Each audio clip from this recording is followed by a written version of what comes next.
ఏం చేశారు ఆ పిల్లని వాళ్ళు తెలిసిపోయి ఇప్పుడు మీరు ఇవన్నీ న్యూస్ చెప్తుంటారా? ఇప్పుడు ఏమని చెప్పాడు సార్? తప్పంతా ఆ పిల్ల చెప్తున్నారు కదా.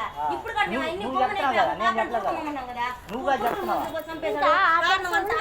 నన్ను సార్ ఆడుకోవచ్చు కాదనలా కాంప్రమైజ్ అయిపోతుంది. కాదనలా అంటే నీ మొగ్గు నువ్వు చంపేయాలి. అది వాళ్ళ టార్గెట్.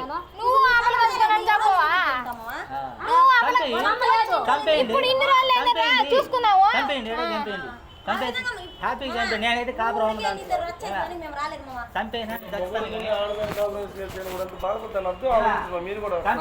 నేనైతే కాపురం నాకు బంధువులు నా పిల్ల వద్దన్నా